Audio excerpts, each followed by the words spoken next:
Tere! Meil on rõõm, et te olete asunud kuulama Noorsooteatri taskuhäälingu 14. saadet. Siinses saatesarjas vestlevad erinevad teatritöötajad saatekülalistega loomingust, oma kutsumuse leidmisest ja selle hoidmisest ning mõtestavad elus olemise ilu. Avame ja analüüsime teemasid, mis haakuvad Noorsooteatri igapäevase loominguga ning avavad laiemalt meie teatri loomingulisi tegevusi ning eesmärke. Noorsooteatri taskuhääling püüdleb selle poole, et pakkuda argipäevas inspiratsiooni, julgustust, analüüsi ja mõttekaaslust nii noorele kui ka täiskasvanud kuulajale. Täna on 23. märts aastal 2025 ja taskuhäälingu avalik salvestus toimub Eesti Noorsooteatris sünnipäeva puhul. Palju õnne! Selles episoodis räägime lavastusest Arabella mereröövli tütar ja röövlitest lastekirjanduses. Vestluse lõpus on kuulajatel võimalik esitada küsimusi. Mina olen Indrek Kohv ja minuga koos istub siin Krista Kumberg. Tere! Ja ma arvan, et tegelikult alustuseks võimegi anda sõna kohe Kristale, sellepärast et ekspertarvamust esindad siin ju ikkagi sina, eks ole? Aitäh! Ei no, mis ekspertarvamust? Minule röövlilood on alati hirmsasti meeldinud. Ja kui ma nüüd järele hakkasin mõtlema, siis Rinaldini süütas eestlastes lugemiskire. No muidugi mitte üksinda, tal oli väga Genoveva kindlasti kõrval ja siis Must kapten ilmus ka hiljem ja kõik need indiaani jutud, et kui Toots ütles, et ta võttis terve virna neid indiaani jutte kooli kaasa, aga õpetaja ei lubanud. See tähendab seda, et seiklusjutt kui niisugune on tõmmanud rahva lugemise juurde. Me võime siin öelda, et see on niisugune ajaviitekirjandus ja ei ole oluline ja on ikka oluline. Rinaldini oli see röövel, kes tegi oma autori rikkaks. Kord Christian August Vulpius Itaalias käies kuulis mingeid rahva lugulaulusid siis sellest õilsast ja vaprast röövlist, kes oma röövlitega kusagil koopas elas. Ja kui ta tagasi tuli, siis ta hakkas neid lugusid ilmselt enda lõpuks kirja panema. Tema õde oli Goethe abikaasa. Nii et kahtlustatakse, et võib-olla Goethe näpp on ka natukene nende lugude silumise ja kirjutamise juures mängus, aga see on lihtsalt kuulujutt. 1797. aastal ilmus siis selline tõupuhas röövliromaan, 3 jaos tema siis tuli ja eestlaste lugemislauale jõudis 1875. aastal, et natukene aega läks. Ja tõlgiti see raamat kõikidesse Euroopa keeltesse ja vaat nüüd ongi küsimus, miks need röövlilood rahvale nii hinge ja korda läksid? Röövlid on ju pahad, kui ei ole. Röövlid on väga pahad ja tõesti ja minule tundub, et kuidagi see vastus võiks olla mingis mõttes õudselt loogiline ja teisest küljest on mul sellest ikkagi üsna raske aru saada. Et loogiline on nagu see, et röövliga ilmselt seostub just nimelt see seikluse mõte ja see on ju selline üldinimlik, et me kõik mingis eluetapis või suurem osa meist tahab seigelda ja tahab, avastada tundmatuid maid ja puutuda kokku sellega, mida me ei tea. Ja peale selle sümboliseerivad röövlid mingis mõttes nagu vabadust, eks ole, eriti mereröövlid, kellest on eriti palju kirjutatud. Meri on tohutu suur lai avarus, eks ole, ainult silmapiir on ees ja muudkui mine. Ja ilmselt siis on ikkagi see seikluse ahvatlus nii suur, et unustatakse ära kõik see negatiivne pool, et mis ju tegelikult võiks röövliga seostuda, eks ole, täielik empaatia puudus, pigem selline nürimeelsus, materiaalsus, tahaks ainult endale rohkem vara kokku krabada ja seda muidugi siis kellegi teise arvelt, eks ole, julmus, kõik mõeldav. Aga mingis mõttes mulle tundub, et see mehhanism ei piirdu ka ainult röövli lugudega, sest et on ju tüdrukuid võib-olla vähem, aga poisse on ju palju, kes on mingil hetkel mõelnud, et ma tahaks olla vahva sõdur või rüütel või tahaks sõtta minna, eks ole. Kui nüüd mõelda natukene sellest, mis asi on sõda, praegusel ajal me kuuleme sellest väga palju. Ei taha tegelikult vist peaaegu mitte üks poiss reaalselt ei tahaks sinna sõtta sattuda, aga mingisugune selline kummaline ahvatlus selles kõiges ikkagi on, et käivad kõvad paugud ja nooled vihisevad ja see oleks selline minu seiklus ja eriti siis, kui ma veel sealt elusõna välja tuleksin, eks ole. ja kirjanduses on see huvitav asi jah, et mul on tunne, et nendes päris rahvajuttudes väga vist ei idealiseerita röövlit, võib-olla mingil määral lindpriid küll, eks ole, et kes on selline, elab metsas ja ei kuula kellegi korraldusi, aga röövlid üldiselt on seal ikkagi minu arust pigem vastikud. Mul tuli meelde, kui ma sellest tänasest podcastist mõtlesin, vene muinasjuttudest Röövel ööbik. See oli ikka väga jäle tegelane, et istus kuskil puuoksal, eks ole, ja siis põhimõtteliselt tegeles väljapressimisega, et ta vilistas nii läbilõikavalt ja nii jubedalt, et näiteks mingid süütud kaupmehed, kes teed mööda rändasid ja viskasid kogu oma vara maha ja jooksid lihtsalt minema. Ja tema riisus siis kõik sealt üles, mis alles jäi. Ja mingil hetkel ta siis ka lihtsalt piisas ainult juba tema ähvardusest, et kõik andsid kohe käest ära, mis neil kaasas oli, et pääseda sellest õudsast vilest. Ja selles ma ei näe nagu midagi sellest romantilist, mida ihaldada, aga vaat siis ühel hetkel on hakatud seda kuidagi õilistama.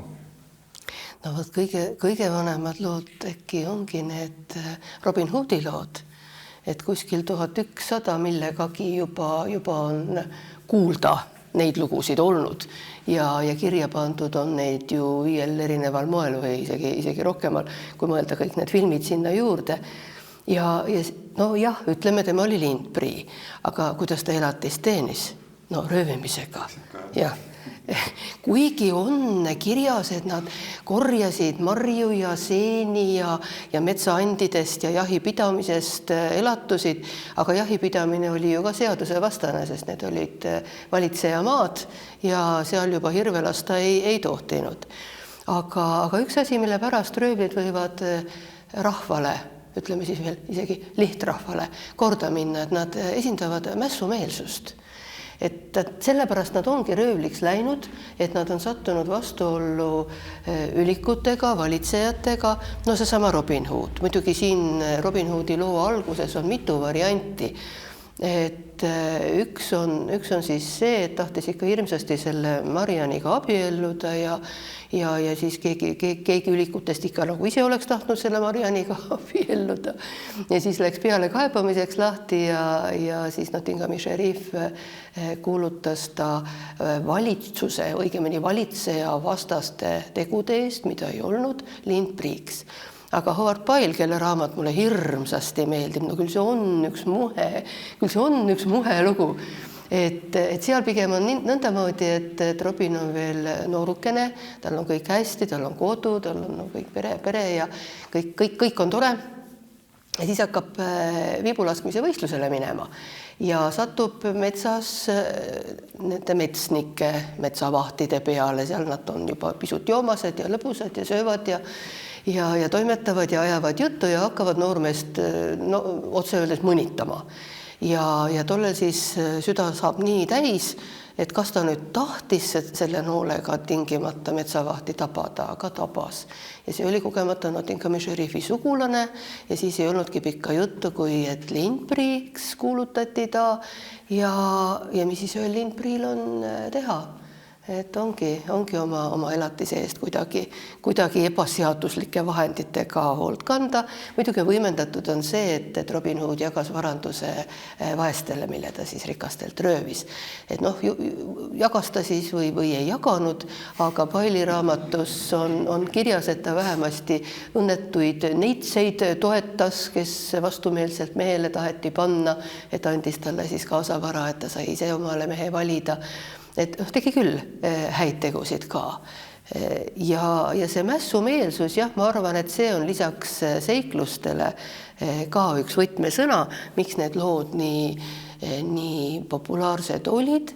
Ja Robin Hoodi Eesti versioon, Jüri Rumm, et tema ju ka varastas hobuseid ja lisaks mängis vingerpussi mõisnikele. Et hästi paljud röövlid kirjanduses, lastekirjanduses eriti, on sellised vigurivennad. Väga huvitav sõna on minu arust see lindprii ka. See kõlab eesti keeles nii kuidagi suure ja jooneliselt ja nii lahedalt, et ma olen vaba nagu lind. Ja siis, kui mõelda tegelikult, mida see tähendab, kui sind on sellesse staatusesse arvatud, on ju põhimõtteliselt on see, et iga mööda käia võib su kaikaga maha lüüa või ma ei tea, kinni siduda ja viia kuhugi türmi, eks ole, et sa oled pidevas ohus. Ja ühiskonnast oled sa väljas. Ja, seda küll. aga jah, see mässumeelsus muidugi kindlasti, see on üks asi, mis toimib hästi ja paneb inimesi unistama. On ju ikkagi läbi aastasadade ja võib-olla isegi tuhandete on ühiskonnas olnud jube palju ebavõrdsust. On mõned ülikud, eks ole, kes kõiki teisi rõhuvad ja pressivad neilt välja nii raha kui ka kõike muud. Ja siis, kui kuskil leidub keegi selline, ma mõtlen kas või see, ma ei tea, Sten Karasini ülestõus, ma arvan, et sellega ka võib-olla midagi väga ilusat tegelikult ei seostunud ja lõpetasid nad ka muidugi halvasti, aga mingil hetkel ikkagi rahvalaulud laulsid neist väga ilusasti, on ju. Et jällegi nagu ülestõus rõhumise ja sellise suure ebaõigluse vastu. Jah, seda küll. Ja nüüd ma tahan ära rääkida selle loo, mis mind isiklikult seob Rummu Jüriga. Rummu Jüri raamatut ma lugenud ei ole. Aga minu isa, kes ei olnud eriti suur lugejamees, oli elus lugenud ja meelde jätnud 2 raamatut, Tarzan ja Rummu Jüri. Ja siis ma väikese tüdrukuna ajasin kogu aeg peale, et ole hea, räägi neid Rummu Jüri lugusid. Eks ta rääkis kõik ära, mida ta lugenud oli, aga mina ajasin ikka peale. Ja alles hiljem ma sain aru, et ta käigu pealt mõtles neid lugusid välja. Ja see oli täpselt sama hea variant, kui kirja pandud lugude jutustamine. Aga see ei ole veel kõik. Siis, kui ma kooli läksin, pioneeriks sain ja siis sai minust tähekese rühmajuht ja ma pidin tähekese lastega tegema koondusi. Jumalukene, mis ma oskasin nende pudinatega siis nii väga teha. Mängisime need teadaolevad mängud läbi ja siis ma hakkasin nendel Rummu Jüri lugusid jutustama, neid, mida isa mulle rääkis ja mis ta välja mõtles. Ja siis nad ajasid peale ja siis ma mõtlesin ise ka käigu pealt välja. Ja skeem oli lihtne, et see hobusevaras pidi lihtsalt mõisnikel viskid pidi naha üle kõrvade tõmbama ja neid petma ja kuidagi viisi igast olukorrast välja tulema.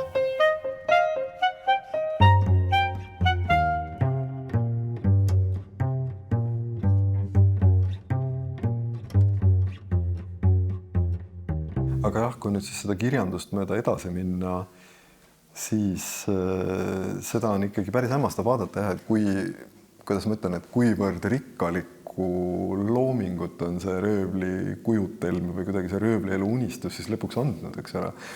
Need röövleid on kujutatud absoluutselt igal viisil, mõned on positiivsed, mõned ei ole nii positiivsed, mõni on tark, mõni on rumal, absoluutselt kõike.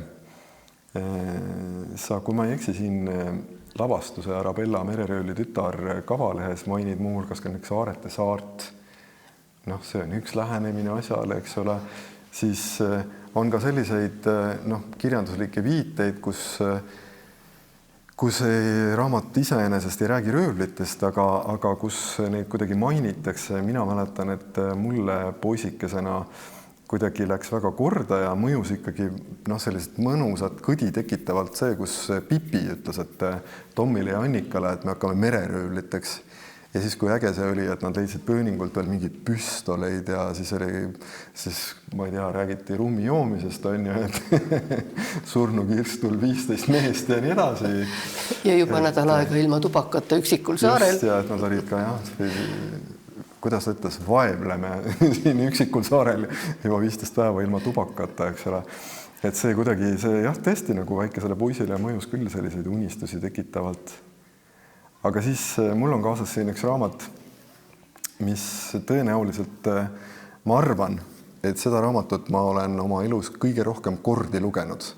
See on Tšehhi kirjaniku Václav Čtvrteki Rumtsais.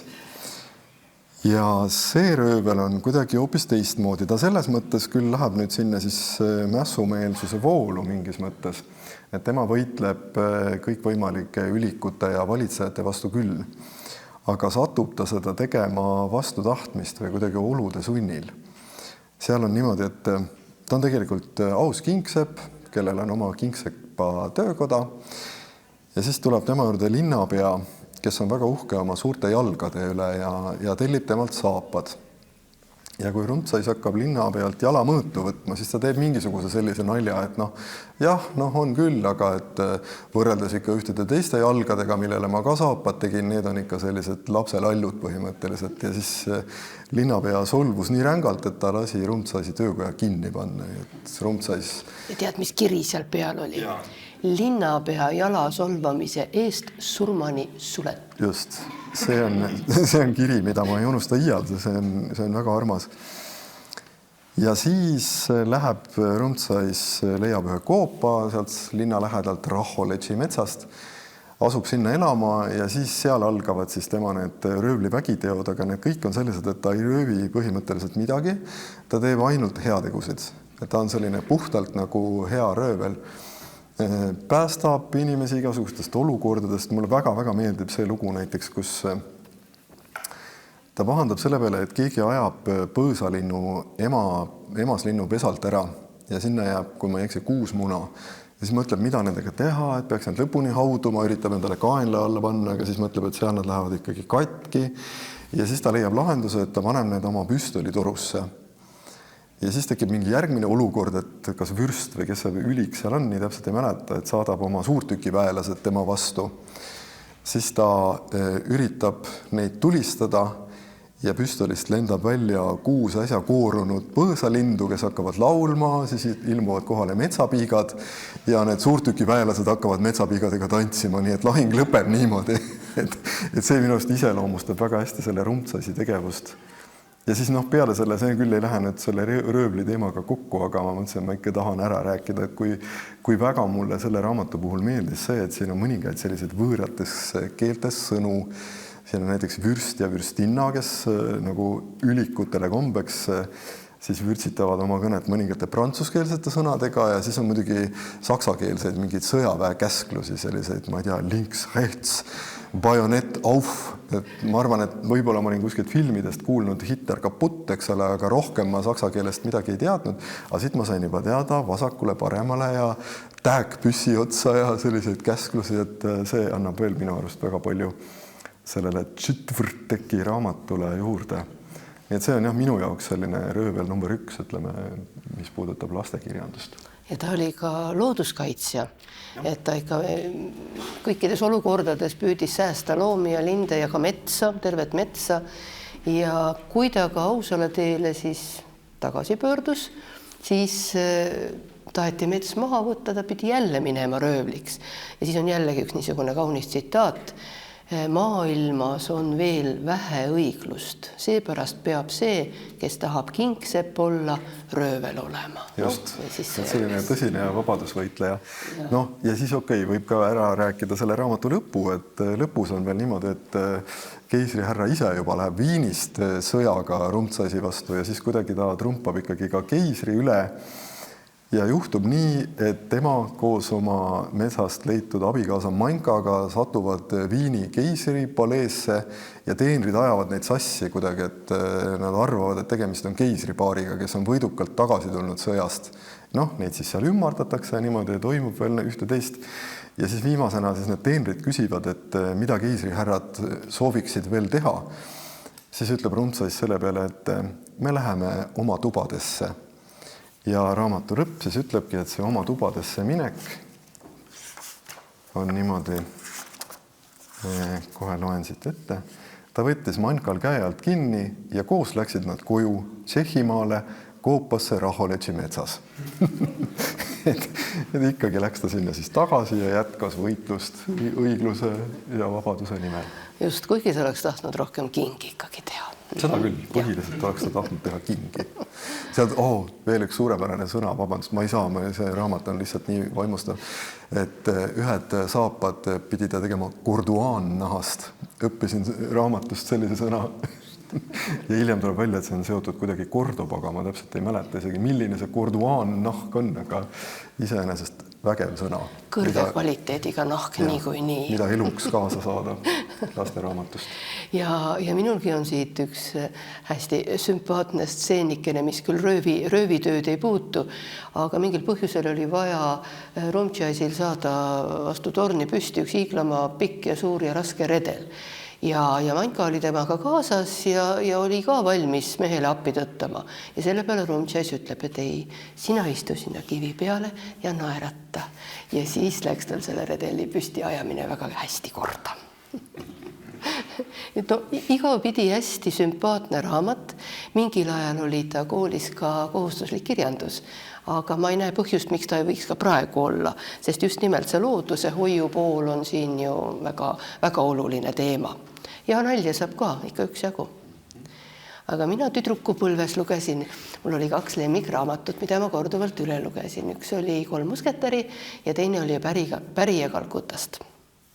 Ja selle Pärija Kalkutast ümber on üks äärmiselt põnev lugu, mida vähe teatakse. Autorid on Vassiljevski ja Stilmark. Ja kui ma seda lugesin, ta oli kõrvulukustavalt põnev, aga mingi siuke väike oot, et see on nagu nahksuka juttudes ja siis veel midagi tuleb nagu tuttavat ette, aga hulgu peale peaasi, et põnevad. Sündmused mandrilt mandrile, Euroopa riigist riiki, linnast linna, ka need samad linnanimed ja nii-öelda vaatamisväärsused said sealt kõrva taha pandud. Aga siis tuli välja, et sellel raamatul on tõesti oma lugu. Autori nimi Stilmark. See oli Venemaal haritlasperekonnast noormees, kes õppis topograafiat. Ja kui tuli teine maailmasõda algas peale, et siis ta oma erialast tööd ka sõjas tegi ja teenis välja kapteni auastme. Aga siis pärast sõda leiti, et ta on tegelenud kontrrevolutsioonilise propagandaga ja millesse iganes siis ka seisnes, aga pandi ta kinni. Ja ta istus koos, nagu nad siis ütlevad, see, et Vorv-Zakonje, mingite pättide pealikuga, Vassiljevskiga, kellel tekkis niisugune uitmõte, et kui tema nüüd kirjutaks ühe väga hea, põneva, toreda, suurepärase menuka raamatu, et Stalin siis halastaks talle ja laseks ta lahti. Aga kirjutada, vähemasti mitte kirjanduslikult, see Vassiljevski ei mõistnud ja siis pandi tööle Stilmark. 1,5 aastat ei ta pidanud tegema seda ränka rasket tööd, mida vangid tegid, istus ja kirjutas lehe haaval seda põnevusromaani. Kõik olid väga rahul, tema ise kaasa arvatud. Siis, kas nüüd see on nüüd päris lugu või ei ole, ma ei tea.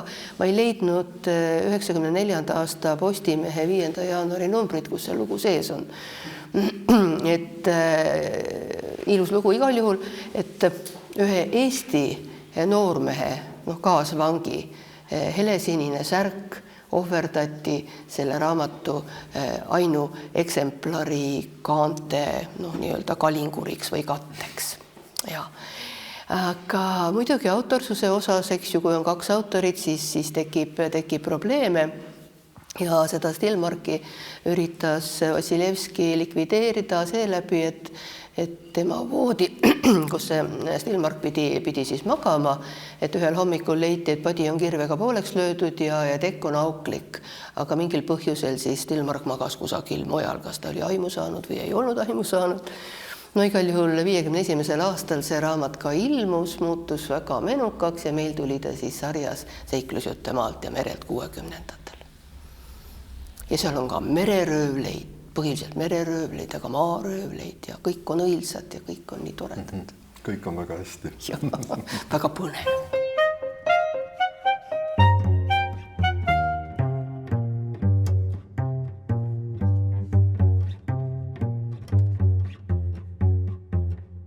Aga siin teatris, kus me praegu oleme, siin on ka röövli teema väga auses. Viimaste aastate jooksul on siin ju mängitud vähemalt, esimese hooga meenub kohe 3 tükki. Röövel Hotzenplotz, röövli Tarronia ja Arabella mereröövli tütar. Ma näen, et sa oled oma paberile kirjutanud ka Hotzenplotzi nime. Ja. Mis sul oli plaanis tema kohta öelda? Mul oli plaanis teda mainida seoses sellega, et kas lasteraamatud kirjeldavad ka röövleid nende töises situatsioonis. Et muidu romantika ja kõik nii tore ja tublid mehed, aga et mida nad siis teevad.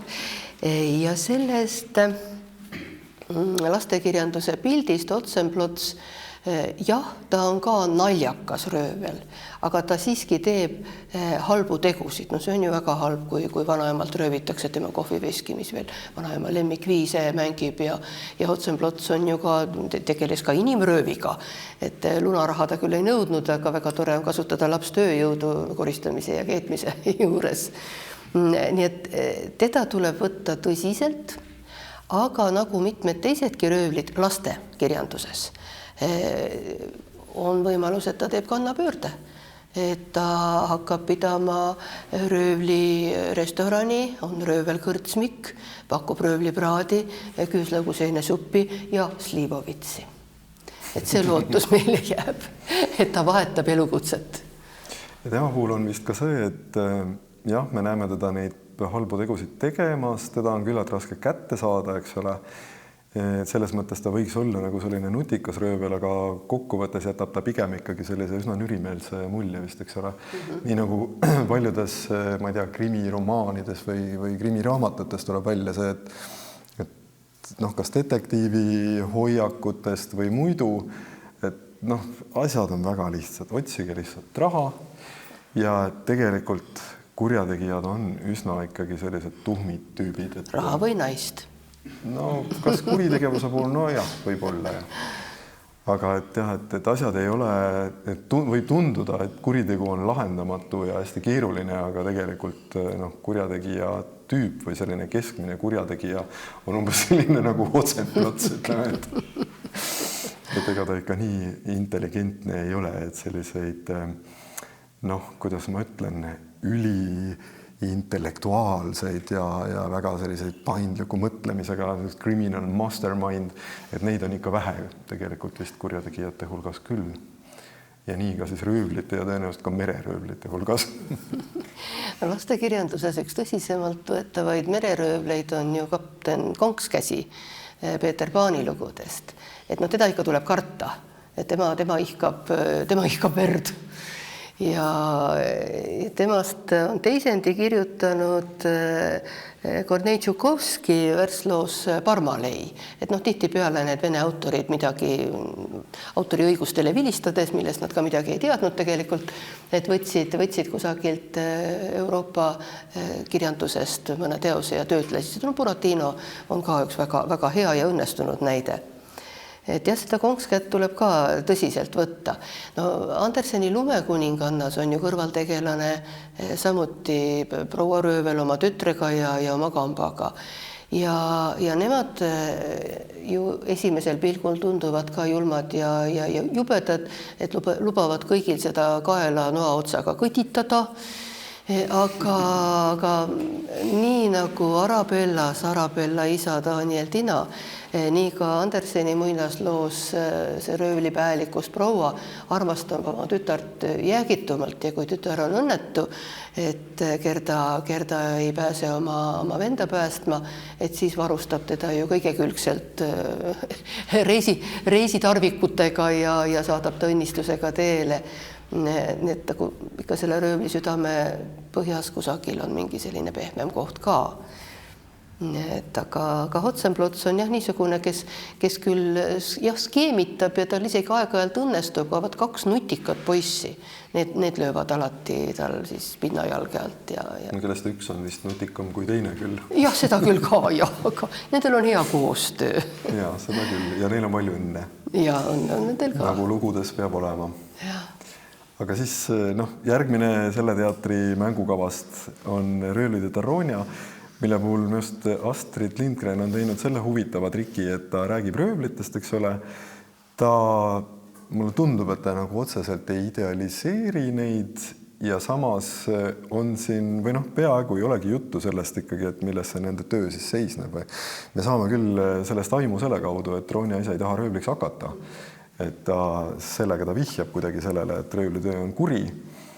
Aga üldiselt jah, põhiliselt on siin juttu, ma käisin hiljuti vaatamas seda Ronja lavastust, polnudki varem näinud ja mainitakse küll, et on vaja sõjasulaseid ninapidi vedada, aga mis eesmärgil ja kuidas ikkagi see elatise teenimine käib, et sellest minnakse suurema osa selle teose puhul mööda.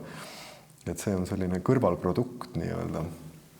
jah, vot see on päris mitmes raamatus niiviisi, et seda röövitööd ei näidata ja Ronja filmis, kui ma nüüd õigesti mäletan, et seal ikkagi üks kallaletungi episood oli, aga Ronja raamatus jah, mehed saabuvad ühel õhtul siis sellise kaubavooriga või et on hästi palju asju. Aga hüppan tagasi ühe oma lemmiku juurde, Robin Hoodi juurde ja just nimelt Howard Pyle'i redaktsioonis, et seal Robin Hood röövib rikastelt nende varanduse, aga ta korraldab neile metsas unustamatu peo, ohtra, hea söögi, joogi, muusika, tantsu, millega iganes, et peaaegu et nagu etenduse annab või sellise elamusõhtu ja kui ma nüüd õigesti mäletan, siis üks isand oli sellega isegi väga rahul ja väga rõõmus selle üle. Nii et tema nagu andis midagi vastu ka. Ja. Või... See kaotatud raha läks asja ette. Nagu läks ikkagi asja ette lõpuks. Aga Ronja puhul küll jah, et need mehed on karused ja tahumatud, aga neid kujutatakse heatahtlikena vähemasti selles perekondlikus olukorras. Ja otse loomulikult Lovis käis ikka Mattiasest üle küll, kui tema mingi tahtmise pähe võttis. Jah, mingis mõttes nad võib-olla isegi sarnanevad natuke rohkem metsavendadega kui klassikaliste teerööblitega, et jääb selline mulje, et nad nagu varjavad ennast, ma ei tea, võimu eest või just nimelt nende sõjasulaste eest, on ju. Ja et aga üldiselt, et nad on seal ka olude sunnil justkui, et võib-olla isegi kõik ei tahakski seal olla. Ja nad jätavad sellise hea südamliku mulje kuidagi, mis on muidugi väga Astrid Lindgreni moodi ka, et jah, seetõttu selle suhtumise tõttu ongi Arabella väga erandlik ja nii-öelda toob meid jälle kahe jalaga maa peale. Et röövliromantikat muidugi raamatus on küll ja veel, aga hinnang on ka seal kõrval selge. Kui romantiline see jah, ta ei ole tegelikult, sest seal on ikkagi, antakse teada, et nendel röövlitel nüüd enam ei ole mingit valikut. Nad ei saa enam tavalise elu juurde pöörduda. Ja kui Ronja raamatus me ei tea, mispärast need 12 karvast vennikest sinna metsa kokku tulid, et siis kuidas Daniel Tina oma meeskonda koostab, et sellest me saame ju aru, et kui need kaaperdatud laevalt neid mehi saadetakse plangu peale, et kes siis on piisavalt enesenahahoidlik ja see siis võetakse kambaliseks. Jah, selle koha pealt tõesti. Sina võib-olla oled lugenud rohkem üleüldse lastekirjandust nii meilt kui mujalt. Minule meenu sellist, kus autor oleks lähenenudki mereröövlitele just sellise nurga, et ta võtabki ette.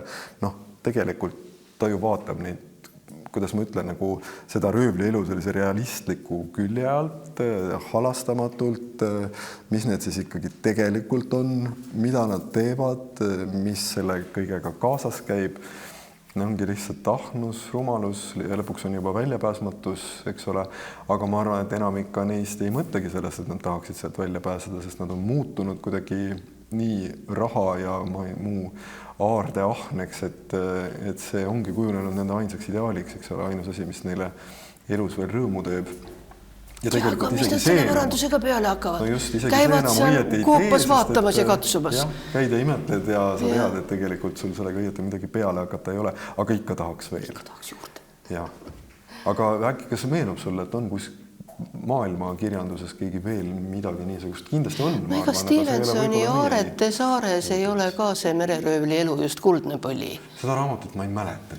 Ma ka väga hästi ei mäleta, aga ma mäletan oma pettumust, kui ma seda lugesin, et ei olegi romantilisi röövleid. On keegi Silver Üksi oma puujala ja papagoiga.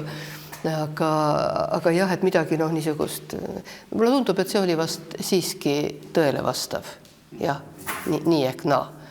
Jah. Aga ja siis Aino Pervik ju läheneb asjale ka ikkagi selle külje alt, et ta tahabki vaadata seda võimalust, et kuidas sellest on võimalik lahti rebida või et kas kõige selle kurjuse juures on võimalik ka headus. Ja armastus oma lapse vastu eeskätt. noh, lapse vastu ja siis lapse puhul juba armastus, ma ei teagi, elu vastu. Elu vastu ja oma isa vastu ka tegelikult. Vaatamata sellele, et ta ju saab aru, mida isa teeb. Et ma olen teatrile väga tänulik, et Hassan on siin ikkagi selliseks vägevaks tehtud, et filmi Hassani puhul ma tundsin ennast lausa solvatuna. Et selline hipilaadne tegelane või Jaan Tatikalaadne tegelane juhtub kogemata kombel oma õhupalliga sinna laeva peale. Aga Perviku Hassan, ta esindab ju headust, aga ta on võimeline mõõgaga kurjale vastu astuma ja ka loobuma röövlitele head tegemast, kui ta sellega rohkendab kurjust. Et see mõte Pervikul on ka hästi sügav ja hästi mõtlema panev.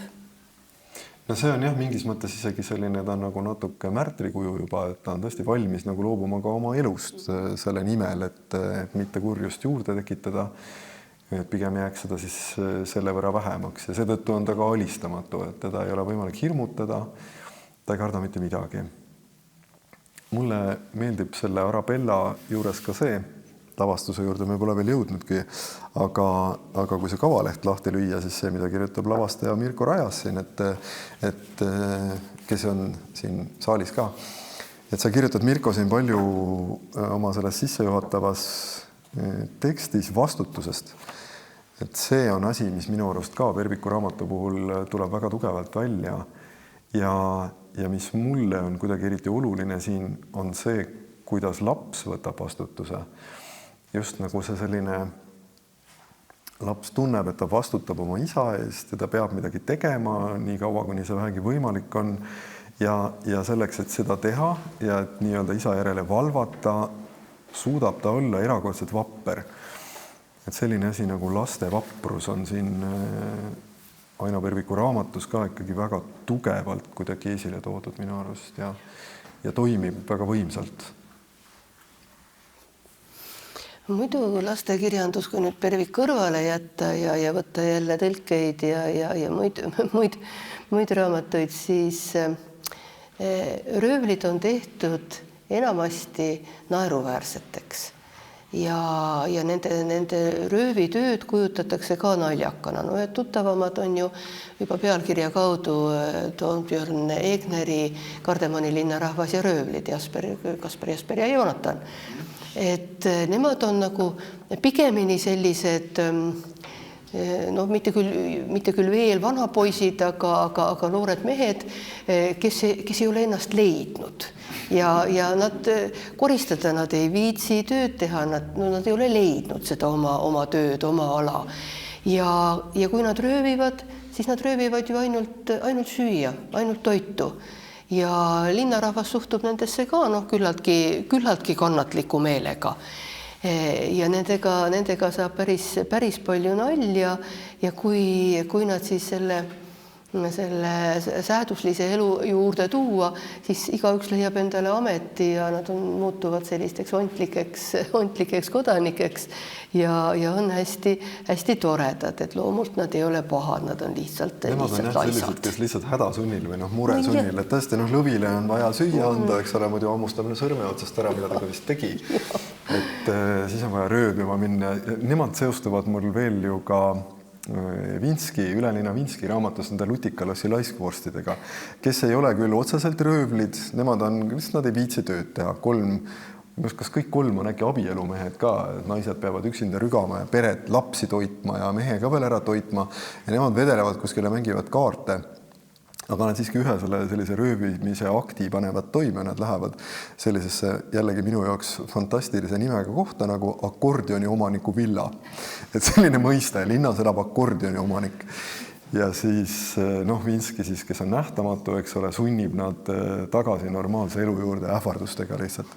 Ja siis nad lähevad ja minu arust keegi neist seal hakkab isegi mõtlema, et äkki tõesti, et polegi niimoodi nagu headusega ja niimoodi korralikult ammu proovinud, et äkki nii on elu palju ilusam. Et äkki ei peagi niimoodi laisklema. Et selles mõttes nad on natuke sarnased tüübid või sarnane skeem, nagu need Kardemoni linna röövlid seal kolmekesi, et ka lihtsalt laisad ja kuidagi elu on nad nii kaugele viinud, et nad et nad tööd teha ei viitsi ja lõbus on kaarte mängida ja siis tekib vahepeal selline tunne, et võib-olla võiks vargile ka minna. No vaata, ega siin ongi natukene see sõnade tähenduse mäng, et rangelt võttes röövimine on ju vägivaldne ja ohver on ka nii-öelda pildi peal, aga Kaspar Jasper Jonatan, nemad vaikselt pimeda katte all, nad nagu pigem varastavad. No aga neil on ka siiski inimrööv. Ja inimrööv on, kui see läks nendel untsu. Sohvi, kes rikub nende elu ära. Ta tuleb tagasi röövida. Jah, see on huvitav skeem ka, et röövitud tädi tuleb linna tagasi röövida, et temast lahti saada. Üks raamat, röövliteemaline lasteraamatusari, 4 raamatut eesti keeles ilmunud on Siri Koulu Meie rööbelid. Aasta oli siis 2010. Ja see toob röövlid, maanteeröövlid tänapäeva Soome. Ja ongi rööbelite kamp, üks perekond, 3 põlvkonda koos, kes siis peatavad autosid ja võtavad sealt, mis neil vaja on. Et kas nendel on vaja süüa või nendel on vaja riideid või nendel on vaja, ma ei tea, arvutimänge, näiteks mingeid mängukonsoolisid nad panevad pihta. Ja esimeses osas siis see üks rööbelite perekonna liige, poiss, tema röövib endale sõbra, ehk siis inimrööv, röövib ühe tüdruku ja tüdrukul, siin raamatu alguses tehakse asi selgeks, et ega tüdrukule oma perega väljasõit väga ei meeldigi, et kogu aeg on vanematel nii palju tegemist ja ma ei tea, vanemad on ülbe tema vastu ja et ta päris hea meelega läheb rööbelite kambaga kaasa. Aga siin jääb minul tiksuma see mõte, et need rööbelid on nii toredad, nii ühtehoidvad, tõesti venla leidis endale just nagu uue perekonna nende juures. Aga kas see on õige, et sa peatad teise auto kinni ja võtad sealt, mis sul on vaja? Et väga vist mitte. Aga muidugi asi läheb suurejooneliseks kätte, et neid rööbelite kampasid liigub Soome teedel hulganisti, nendel on oma suvepäevad ja seal võetakse mõõtu, et kes on kangem, kes on vägevam, kõva võistlus käib. See röövitud tüdruk on ju trump, kellelgi ei ole ühtegi röövitud inimest ette näidata, et muud röövlisaaki küll. Ja omavahel need kambad läbi ei saa, aga viimases osas minu meelest toimub mingi selline koostöö, sest üks aardelaegas on vaja lahti saada. Et jällegi kirjanik mängib selle röövli ameti tegevuse teemaga ja teeb sellest niisuguse nõksa nagu naljaraamatu. Ja üks naljaraamatusari on veel ilmumist alustanud. See on siis Rootsi autorilt Anders Sparringult Perekond Piknepp. Et see on niisugune pildiraamat, hästi õhukene ja ongi pere, kus kõik on seadusega vastuollu läinud. Isa nimi on Suller, õde on Aali, mis tuleb nimest kriminaali. Vanaema on Retsi Reet, tema istub parasjagu kinni, aga esimese osa käigus põgeneb temagi vanglast. Ja siis ainukene kuldmuna seal peres on Aksel, kes on aus ja usaldusväärne ja kellele üldse ei meeldi see, millega tema pere tegeleb. Aga mis ta teha saab, eks ta siis aeg-ajalt neid suuremaid rööve ka kuidagi niimoodi kas nüüd tõrjub või annab ikkagi selle röövitud vara tagasi miskit pidi. Et humoorikas, tore lugeda ja autor siiski otseselt hinnangut ei anna, ta annab selle hinnangu siis Akseli kaudu. Ja kas siis Eesti lastekirjanduses on ju ka toredaid röövleid, tuleb sul mõni meelde just lastekirjandusest? Hakkan meenutama. Jaa, tuleb meelde kohe Andrus Kivireha Limpa ja tema kokkupuude mererööblitega, seal nad ei ole väga vahvad. Tema mererööblid, paditekk ja kes nad seal on ikkagi siuksed, nad on ikka ebameeldivad tegelased, väga ebameeldivad. Ja neist muidugi saadakse ka võitu. Et selles mõttes jälle natuke teistmoodi, et tema kuidagi ei idealiseeri seda, et röövlid ei ole õilsad ja toredad ja ma ei tea, et see nende vabadus ei ole võib-olla nii ilus jah, et jah, nalja saab kõvasti, aga jah, ei ta idealiseeri ühti seal. Ja Heinaväli on kirjutanud Silver Üksilm ja Felslandi hirmus mererööbel on tema siis, aga see on mäng. Et see on seal Vilsandi peal siis selline, alguse saab see sellest, et pereisal tekib odraiva ja siis paneb ta silma hoidmiseks sellele odraivale või sellele silmale siis mereröövli sideme peale ja tüdrukud on ka seal saare peal ja siis on nendel tore seda mereröövli mängu üles võtta, nii et kaks osa on siis sellest Silver Üksilmast Felslandi hirmsast mereröövlist ilmunud. Ja seal ma mäletan, kui ma lugesin, siis ma olin ka ikka selline lapsekanti, et mul nagu tekkis väike vastuolu, et mäng päriselt, millal on päriselt, millal on mäng, ilmuvad mingid kratid kuskilt kuhugi, et jah, et see, aga see oli mõttemäng. Ja siis ka Sais Senno lasteraamat Mereröövlimäng, et seal lapsed leiavad, et nendel ongi ainukene võimalus põgeneda merele ja hakata mereröövliteks. Ja seda teemat on siis Andris Velmanis ja Erik Kivisüda edasi arendanud. Aga väga palju Eesti lastekirjanduses neid röövlilugusid ma ei tea, et oleks. Ja praegu küll. Väga palju rohkem ei meenu, jah, et võib-olla on siis kuidagi nii, et võõrkeeltest tõlgitud kirjandus ja hiljem siis peale tulnud ka, ma ei tea, filmindus ja muu selline materjal on selle niši nii-öelda ära täitnud. Jah, raske on järele teha. Kariibi mere piraadid ja igasugust sellist filmimaterjali on ju ka väga palju sellel teemal. Aga Krista, kas sina Siinse teatri Arabella lavastust oled näinud? Jaa, olen näinud. Mis sa sellest arvad? Mulle meeldis. Et mulle meeldis juba kõigepealt see, kuidas Nuku teatri vahendid olid võetud appi. Ja ma olin müüdud juba siis, kui see Kangas hakkas seda merd päris alguses kujutama ja kõik need leidlikud nipid ja vahendid, et see on see pealispind, see on see sära pealispind, aga mulle meeldis ka selle lavastuse idee ja et ei olnud püütud väga lühendada, õhendada, et oli jutustaja, kes kogu aeg võttis publiku jälle mõtteliselt käe kõrvale ja juhtis edasi, et sealt tuli Perviku idee minu meelest hästi välja. Jah, mulle tundub ka, et see on selline nagu tundlik tõlgendus, eks ole, ja väga Perviku truu või Perviku truuks jääda püüdev igal juhul, et kuidagi need mitte tõed on võib-olla totakas öelda, aga mingisugused sellised nagu olulised asjad, mis romaanist meie jaoks justkui võiksid tulla, need tulevad sellest lavastusest ka ilusasti välja.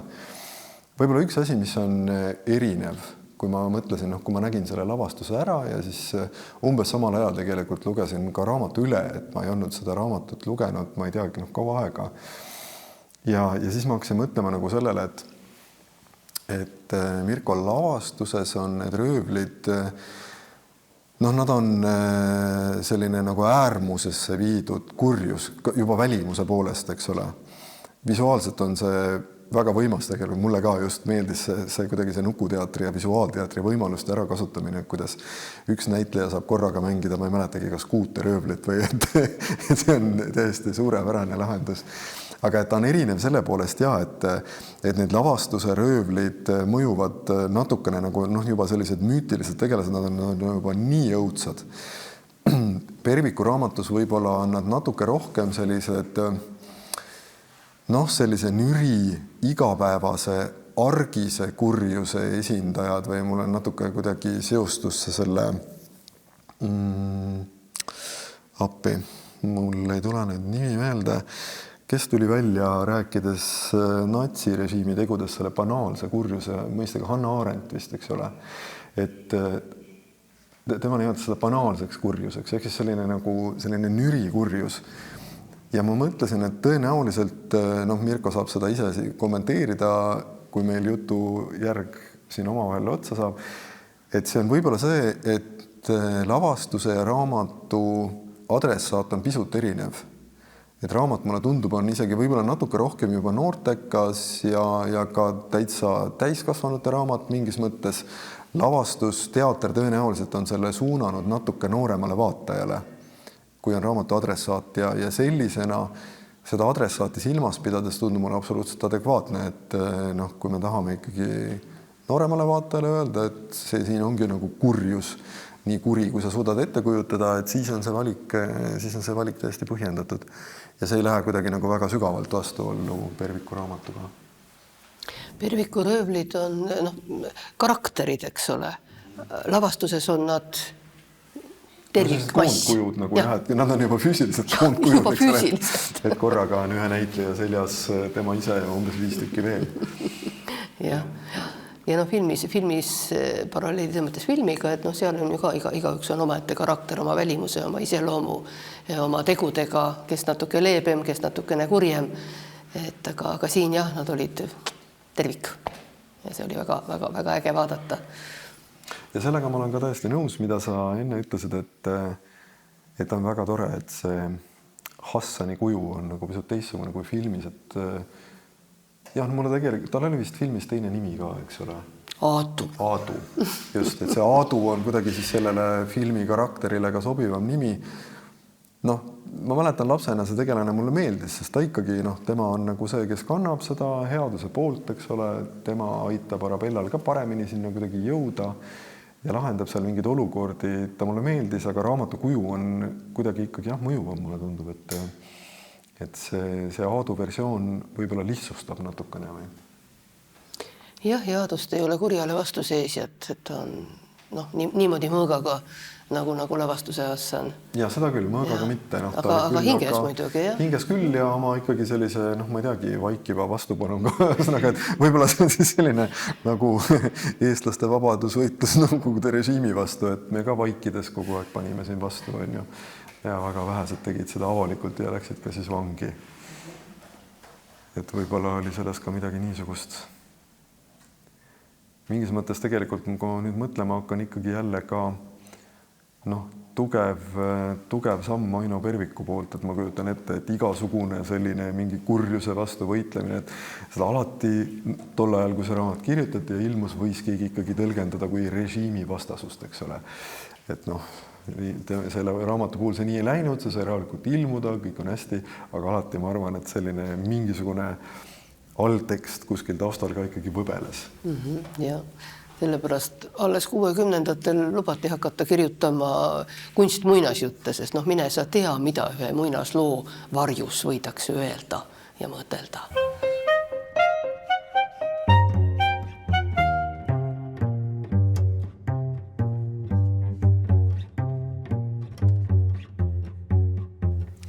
Nüüd on äkki aeg sealmaal, et laiendame seda vestluskaaslaste ringi, et kas keegi tahab kuidagi kommenteerida, jagada oma mingeid röövlilugusid ja mõtteid või oma mõtteid selle hiljuti välja tulnud lavastuse kohta. Hea, et toodi välja tänapäeval kirjutatud mõned röövlilood, aga ise neid nagu või seda Arabellat tehes või Hotzenplotziga tutvudes, et ma mõtlesin küll, et need on nagu mingis teises ajas natukene nagu kuidagi kirjutatud ja vaatavad veel kaugemat aega. Et see mõte nagu tüürib kuhugi sinna, et kuidas leida tänapäeval just neid selliseid kergelt romantilisi röövlilugusid, mis viivad mind, ma ei tea, puitpõrandaga keskkonda, mõõkade juurde, metsas elamisse, et justkui praegune aeg nagu ei pakugi sellist ainest väga, et on võib sisuliselt küll minna, et maanteeröövlid ja nii edasi, et aga et kuidas leida siis selle tänapäeva noorele nagu see mingisugune röövliromantika nagu üles, et mul on tunne, et teinekord ongi, et me peame teatris neid lugusid tegema, ütleme, kui me tegime seda Hotzenplotsi, et siis ma tean küll palju juhuseid, kus hakati tundma selle raamatu vastu nagu huvi, et minna sinna nagu tagasi, et see on lihtsalt mõtisklus, see ei olegi nagu küsimus, aga mulle tundub, et me peamegi kuidagi nagu leidma uusi viise, et neid vanu lugusid nagu üles tuua, et siis ka noor vaataja jõuaks kuidagi nagu kirjanduseni. Jah, ja tõenäoliselt, et kui tahta mingisugust sellist ükskõik kas röövli romantikat või üleüldse röövli temaatikat tuua tänapäeva olukorda kirjanduses, siis ma kujutan ette, et seda on vaja teha palju suurema mingi kiiksu või sellise võõritusega, kui see oli võimalik pisut varem. Sest et ma ei tea, väga-väga suur osa kuritegudest toimub arvutis tänapäeval, et vist on keeruline kirjutada finantskurjategijatest midagi väga romantilist, et see on nagu teistmoodi asi. Muidugi on võimalik alati ka ju leiutada romantilised raamatupidajad, aga see otseselt ei soosi. Et seda küll, et need vanad lood mingis mõttes tagasi tuua on võib-olla perspektiivikam või kuidagi tõhusam. Mina mõtlesin ka teie juttu kuulates selle peale, et mis see tänases päevas tähendab, mida need lood meile nagu jutustavad. Et kui sa mõtled selle peale, et ma olen mänginud Mattist siin ja näitlejana seda rolli üles ehitades, ega seal on raske advokaadiks olla talle. Et sa ikkagi muutud nagu taustsüsteemiks sellele, et Ronja saaks sealt midagi õppida. Aga kui nüüd mõelda nende olukordade peale, et paljud need röövlilood ju toimuvad kuskil looduses, nende röövlilaste vanemad on, ütleme pehmelt öeldes siis sotsiaalselt ebaküpsed või nad käituvad kuidagi meie mõistes nagu ebakohaselt, aga et kus koha pealt lapsel see tarkus tuleb, et ta sealt välja saab astuda. Eks, et kui me mõtleme selle Arabella peale, et seal on võib-olla Hassan see sõnumitooja, aga Ronja puhul, et see ju kodust ei tule, ta kohtub oma sõbra Birkiga, kes on teise röövli pealiku poeg, seal see pilt on täpselt samasugune, aga et kuidas loodus või keskkond saab olla õpetaja, mis paneb järsku maailma asjad paika ja suunab lapse õigele teele. Et mõeldes siit nagu edasi, et mis see tänane sõnum on, et kui meil on nagu ka nii palju kurjust ümberringi, et kust koha pealt see tarkus peaks üldse tulema või et kuidas me seda nii-öelda suurt narratiivi saaksime muuta, et aga miks me peame vaatama, kuidas suured mehed juhivad riike niimoodi, et nad on omavahel sõjas, et kus see uus põlvkond siis peaks selle positiivse sõnumi võtma või edasi minema? See oli üks tore mõte, ma ei ole selle peale mõelnud, et kus Ronja võttis selle, et ema ei taha saada röövliks. Et enamasti ju lapsed, see, mida nad näevad, seda nad peavad õigeks ja oma vanemate tegevust lapsena nad ei kritiseeri. Et kas oli ka asi selles, et Ronjal oli väga palju armastust, et ka tema Mattis isa ju armastas teda väga, tema ema armastas teda väga. No isegi need röövlid armastasid teda, eriti Kolupöör. Ja et kas see andi ja see, et lapsed on ju kõik head. No midagi sealt mingeid vigureid hakkab juurde tulema, aga mingi selline lapse hinge puhtus või ja jah, muidugi ka see loodus, see vabadus ümberringi, aga ma arvan, et võib-olla ikkagi armastus, et see, kes väga-väga armastab, et see võib-olla tulevad talle puhtamad mõtted pähe ja suuremad soovid. No Arabellagi ju, kus temagi muusugust elu nägi, aga tema tahtis väga saada emaks paljudele lastele. Kus see soov talle tuli? Sellest, et ta oli üksinda, temal ei olnud ema. Tema nüüd tahaks olla ema teistele, oma lastele. Et jah, see on niisugune mõtlema, et selle üle ma mõtlen täna veel pikalt, et kust Roonjal tuli. Ja see ongi ilmselt väga keeruline küsimus, millele on väga raske kohe leida vastust. Seal on ju lisaks veel see aspekt, et ma arvan, et ilmselt igas inimeses on olemas see mingisugune selline tugev, ma ei tea, armastuse ja õigluse ja aususe telg, eks ole. Et loomulikult meid mõjutab väga palju keskkond, aga midagi on ka olemas ja siis mõned kõige vapramad meist suudavad selle siis maksma panna või kuidagi, kes on piisavalt jõulised isiksused, et see osa tuleb võib-olla ka siia veel juurde. Ja Arabella nägi oma isa töises olukorras. Roonja ei näinud tõenäoliselt ja Pirk ka mitte.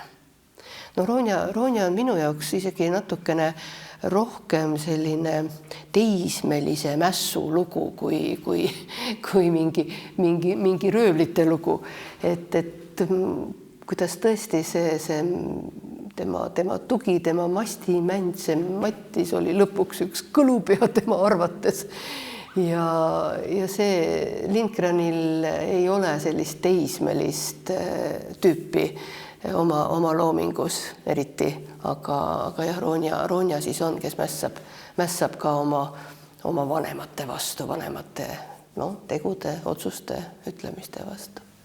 Ja mingis mõttes vähemalt minu pilgu läbi nii Roonja kui ka Arabella tegelikult illustreerivad seda ka, et on asju, mida minu arust lapsed näevad selgemini, et nad saavad paremini aru mingitest olukordadest, nii nagu näiteks see Roonja, ta saab aru, et tegelikult see on ju idiootlik, mida te teete, et miks Mattis ei tohi nüüd siia tulla, eks ole, meie ei tohi samas hoones elada, kus meie, et mingi selline nagu mõttetu vägikaikav edu, mis seab kõik ohtu, et laps näeb sellest nagu läbi ja mingil hetkel toimub inimese arengus või taandarengus mingisugune selline olukord, kus ta muutub ma ei tea, võib-olla natukene ka igavamaks, kui ta lapsena oli.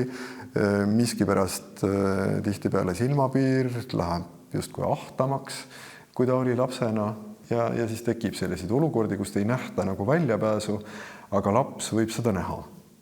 Ja võib seda ka väga tugevalt mõista anda, kui ta on selline vapramat sorti laps, nii nagu on Roonja ja Arabella. Mul tuli veel meelde lihtsalt üks selline väike asi seoses sellega, et mida saaks nagu hästi tänapäeva tuua.